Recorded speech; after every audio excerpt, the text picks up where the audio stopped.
Hey guys, I'm Arturo. And I'm Valentin. And we're here today to talk to you about some terms and buzzwords that are being thrown around in the technology world. And not a lot of people really know what they mean, even though everyone's using them. So we're two students. We've studied in technical fields. We studied computer science and things like that. And so we're often faced with people who use a bunch of words but don't really know what they mean, which is frustrating to experts, and it actually doesn't really help anybody because people think they know what they're talking about, but they don't, and then they just misplace their resources and efforts, and that's too bad. So let's try to fix this. The first one is algorithm, and this is one that people are really scared about, even though it's probably the simplest thing out there. But whenever everyone hears algorithm, I've heard it's a piece of code, it's a computer program or an app on your iPhone, like, oh, Spotify, yeah, I love that algorithm. I've heard so many things about it, and yeah, this.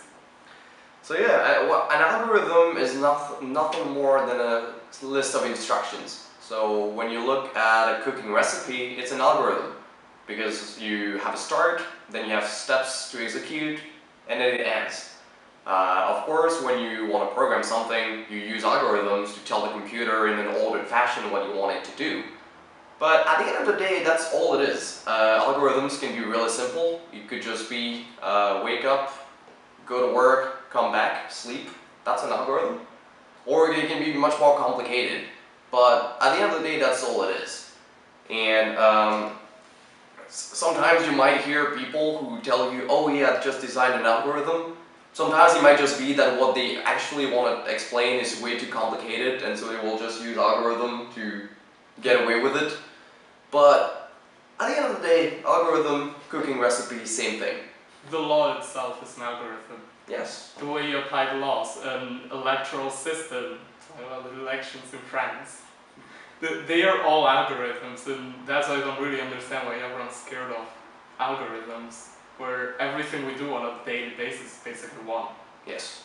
So the next one might seem simple, but it's coding and programming. We want to talk about this because a lot of people mention coding, programming, and they ask us, oh, you're a programmer, that's great. And I never really know how to reply to this because yes, I can write code, but it is a very wide array of skill. You can look at coding the same way as you can look at writing. A 6-year-old has learned how to write. He can write his name. She can write little stories maybe, but that doesn't mean that they're an author or that they can write laws or in much more complicated language. It is still writing, but they have very different sets of expertise when it comes to that. Yeah, so I guess I can program, but I don't identify as a programmer because it's a tool that I can use for some of the things I want to do. Is not something that I think I'm an expert at, and I think that's what you're trying to get at with the writer-author thing. Mm-hmm. So the next one, and this one comes up lately a lot when you open WhatsApp, is encryption and cryptography. It's everywhere nowadays. Facebook Messenger has the secret messages function, and it sounds very abstract to a lot of people, I guess. Mm-hmm. What does it mean? Encryption is legitimately just making messages or text non-readable for somebody who doesn't know the algorithm you use to encrypt it or the parameter you used. There are many ways you can encrypt and decrypt. For instance, what you can simply do is you can just say, well, I'm just going to write all my words backwards. It's not a great encryption thing because it's pretty easy to tell what the original message was, but that's a way to encrypt it. You get a text and you flip the orders of the letters, you have an encrypted message, and now you're able to, and you can also decrypt it back. So that's the whole key with encryption. You have an algorithm to go from your original text. You encrypt it so that it's in a way that people will not be able to read it. Next word is hacking. It's a word that is thrown around a lot. You see it in movies, you see it on the news, where you have those shady images of people typing with hoodies and with a mask on, because that's really what makes you safe on the internet. It's not people not seeing your face. And putting some tape over your webcam. Exactly. So what does hacking mean? Hacking is anything related to the security of the computer systems. Let's say if somebody manages to go into your account by cracking your password, that's hacking in a way. But there's a lot of things going on with it. You have the black hat hackers, where the people will try to break the systems. The white hat hackers, where the people who are going to try to build it in a way that is as safe as possible. And then you also have ethical hackers, or gray hat hackers, where people who might see that a system does not seem very safe and will try to break it in order to tell the person who built it, hey, your system is vulnerable in these places. I do think one of the reasons hacking is bigger now, let's say, it's also because we're more careless and more people have computers and they don't know how to protect themselves. Because if you've noticed the trend over the last 10 years, let's say, if I can remember as far back as 10 years, we went from computer viruses to hacking. No one talks about computer viruses anymore. It used to be a huge thing, like, oh, my computer got a virus, it's sick. Now it's all about hacking, because nothing's protected. There's leaks all the time. So it's about people knowing how to protect themselves, and I think there's a very huge task that white hat and gray hat hackers have to do. Indeed. So not all hackers are bad. Let's keep it that way. Alright, the next one is a big one. Blockchain. It's a word that whenever you hear it, chances are that the person doesn't know what it means. Probably. That's usually what's going on. So let's first bust the first myth. Blockchain is not Bitcoin. Blockchain is merely the technology that the people who created Bitcoin are using to actually make Bitcoin happen. Blockchain, at the end of the day, is a type of database. You can just view it in that sense. And a lot of people don't really understand what it is, for the simple reason that it's actually fairly complicated to explain. So let's keep it short. A blockchain is a database that has a few core characteristics. The main one, which is why people want to use it in so many cases, is that the data is not centralized.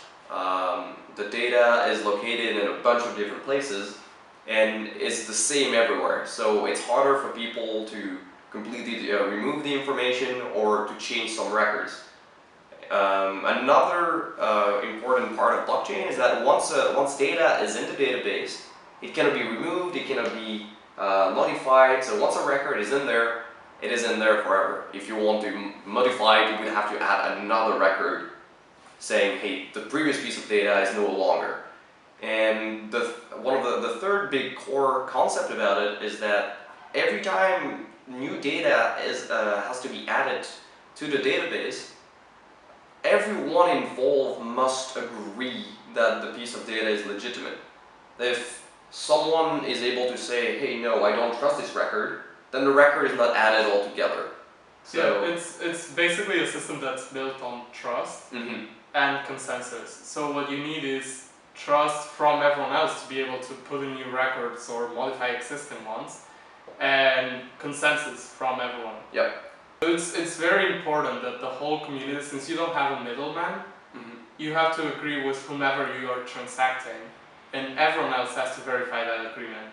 So next one, Internet of Things. I feel like we're going up in the buzzword. This is the one that I've been hearing the most lately. You might know what the internet is. It's a way for computers to communicate with each other so that they're able to send information through a network. That's essentially what it is. Well, the Internet of Things is the same thing with things. Always existed in a way, it's just that now we have way more use cases where it seems to be interesting. Because now we have more and more machines that are able to learn. So if we take an example, let's say we have a bunch of self-driving cars, and one of them is experiencing a new situation, and everything goes well and the car learns from that experience and therefore the car gets smarter. Thanks to the Internet of Things, that car is able to communicate that experience to the entire fleet of the cars. And so even though they didn't experience that themselves, they receive that information virtually in real time and the entire fleet of cars gets safer. So can you imagine if humans could do that? I think you hit the nail on the head with the network thing. I believe a lot of people keep forgetting that the internet is just a network. Yeah. There's giant wires under the ocean connecting computers. Nothing's wireless. Like at some point there's a wire connecting computers. Yep. And what we're doing now is, instead of just using computers and smartphones, is connecting other things to that network. The objective remains the same. Yep. It's accessing information from different devices. And make it faster so that more cases can actually be done. Finally, this is my personal favorite. It's the digital divide. It sounds very ominous. Yeah. It's like, oh, the big digital divide. And basically it's the difference in not just understanding but also attitude towards all things digital. Like, it's not, my favorite example is Snapchat. It's not about not knowing how to use Snapchat. It's that if you try to explain the concept of Snapchat to someone over 30, they don't even get the usefulness of it. Yeah. It's like they might understand how to use it, but they ask you, why would you want to send a picture that's going to disappear in 10 seconds? Yeah. And that's the whole point with it. And it's not just about using apps. It's in general about society. And it doesn't have to be a generational gap. It's also a social and economic gap. Yeah, so when we're talking about digital divide, it's really about the fact that a part of society is embracing new technologies and computers and all types of new things. People learn how to code. But then there's another part of society who either doesn't have the opportunity to learn all of this or might be resistant to the idea. But if you think about it, 25 years ago, when you had to apply for any type of job, it was really rare that you needed to be able to learn, you need to know how to use a computer. When now virtually any job requires you to know how to do that, it's not even specified anymore. So what is it going to be in 25 years? Well, my guess is that we're going to go towards a more digital world and a world that uses more of these technologies, which is why it's so important to try to keep that gap between those groups and societies. We need to close that gap and make sure that everybody becomes literate when it comes to digital technologies and computers. Yeah, but also start from the basics. Like I think at school and everything you should get at least some basic notions of how to code. Oh, definitely. The same way we used to get how to use Word and Excel. Yep. Now you need more advanced computer science lessons in school. Because as we mentioned at the beginning of the video, when we talk about coding and programming, it doesn't need to mean that you're an expert who can write an app in an hour. It just means that you can maybe read code, that you're just literate in that sense. The same way you know how to read and write. Maybe in the future everybody will be able to code a little bit. That you're not scared of computers or any of the words we've mentioned. I guess that's the main takeaway. So that was it for the video. If you want to learn more, don't be afraid to just Google it. There's a lot of resources online to learn how to code. From the basics, there's videos you can watch. There's also a lot of things that are useless. Exactly.